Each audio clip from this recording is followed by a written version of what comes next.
Hi there, folks, and welcome to something just a little bit different.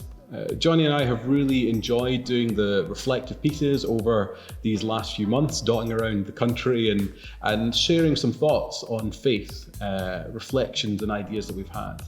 And we want to continue that process of reflecting and sharing reflections with you, but we thought maybe it's time to change up the format just a little bit. One of the things we have been doing obviously is filming outside, filming in nice locations throughout Scotland. However, as we get close to winter, it's a little bit harder to do that. We thought it might be a good occasion, as we're changing the way we do things, to maybe change the location we do it as well. A more relaxed atmosphere here in the church. Yeah, it seemed like a good opportunity for conversation and maybe to have a little bit more of a chat through some of the things that we are thinking in faith. So that's exactly what we're going to try and do. Share our experiences, our understanding, our thoughts on faith. It might be something that's happened in the past week. It might be just a particular verse that stands out, but just talking that through with one another and with you guys. And we hope that maybe in the future, you will be able to come and join us in this. Some people from the church being able to come and share a little bit of their experience potentially. That would be really good to have your faces, not just ours, in this.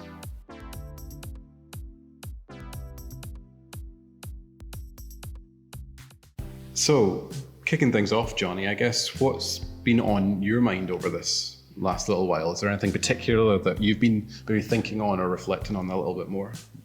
I think as we've had an opportunity to spend time with the young people in person rather than just through our usual means online. Which has been nice to actually do things face to face for a change. Even with the barriers that come with that, with our masks and the social distancing, it's still been very useful and very helpful. And it's been good to get an insight about how they've handled the time we've been in over the last X amount of weeks and months, as they're probably more willing to talk when we're in person than they are online. And one of the things that sort of came out to me was the concept of anxiety in conversations with them and conversations with our friends that may be teachers and other areas of work as well. They're very anxious just because life is different than what it used to be, very different than what it used to be. So schools suddenly have a lot more tests, it's suddenly longer periods, it's just not the same as what it once was. So for them, anxiety is quite a major thing. And actually, I think for a lot of us during lockdown, anxiety is quite a major thing. Yeah, like I think across the country, you can see that loads of people are worried or anxious in a variety of different ways, completely understandably. I guess response to a pandemic, you want people to be cautious in some ways. That's an understandable perspective. You don't want people to be wildly, flagrantly like avoiding the rules or whatever. But at the same time, it's not necessarily healthy for everyone to be in a state of anxiety. What's some of your experience then with anxiety in general? Well, I'm quite anxious when it comes to public speaking. Might not seem it because we do quite a good bit of public speaking. You never guess, any of us just brazenly walking in, but actually both often quite anxious about definitely speaking up the front. And I think that sprouts back to, we are doing some recordings with our young folk for like drama and action. We used to do some of that when we were growing up with one of the ladies in our church was quite dramatic herself. And I remember the first time I spoke in person was not in person, in public even, was during one of those dramas we did. And I had two magnificent lines of something along the lines of, oh yeah, I've got to go hand this crown of thorns over to Pilate. And then, oh, I think I hear him calling my name. That was my two lines, and I forgot my second line.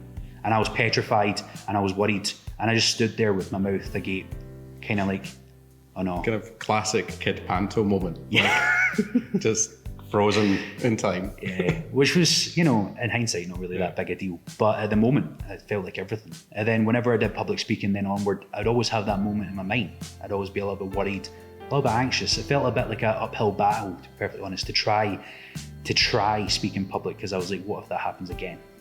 Yeah, that's more than fair. Like it can be so easy, particularly I think, to look back on little moments and they become this bigger thing in your head. I'm sure, I don't want to insult your performance, but I'm not imagining many people are sitting there going, oh, do you remember when Johnny really, really messed up that performance when he was like a small child? But for you, it still rattles around in your head and has that kind of knock-on sort of effect. And I guess anxiety across the board can do that kind of thing. And obviously, I guess we're more than aware that there's different forms of anxiety. There is medical kind of diagnosed anxiety, which is a much more crippling disorder to those who struggle with that. but all of us experience anxiety in a variety of different ways. What can we learn as Christians about how to deal with anxiety, about what we do with that kind of stuff? Well, I think there's quite a lot that comes through Scripture that helps us to handle this. In particular, 1 Peter 5 verse 7, it speaks of cast your anxiety onto him who cares for us. Cast your anxiety onto God who loves us. I find that very important because in our anxious moments, sometimes we don't think of God in the middle of it. But actually, God is there, he's with us and he cares for us, and he is much bigger than these moments. Firstly, if we think of Jesus, he died on the cross, but before that, we see him worrying about that time, being anxious, sweating drops of blood.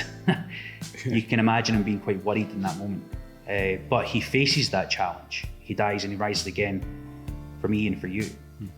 So he faces that anxiety. And then furthermore than that, God created the world. He's bigger than all these things that, as you said, look quite small in hindsight. So actually, with him being so much bigger, we know that he's somebody we can rely on, that cares for us and seeks to strengthen and empower us in those moments where we might feel a little bit anxious. Yeah. Something of a kind of comforting notion almost, the idea that God actually understands what it is to be anxious. We see that in Jesus, that he knows what we're experiencing, what we're feeling in that kind of a moment, and that we can trust him and his power and his might and his majesty to carry us through and maybe give us that sense of perspective. Because I don't know about you, but often there are things that I've felt super anxious about, like almost overwhelmed by kind of anxiety for, so nervous about. But actually, when I look back, I don't know if they really deserve the amount of anxious energy I put into them. But that's something you can only learn with perspective. But I do hope each and every one of you who I'm sure at different points in life struggle with that idea of anxiety, cast them on him. Come to Jesus. That shouldn't be our last resort as Christians. It should be our starting point. So thank you, Johnny, for sharing a little bit. And we'll see you guys next week for some more weekly reflections as we kind of continue to be talking faith.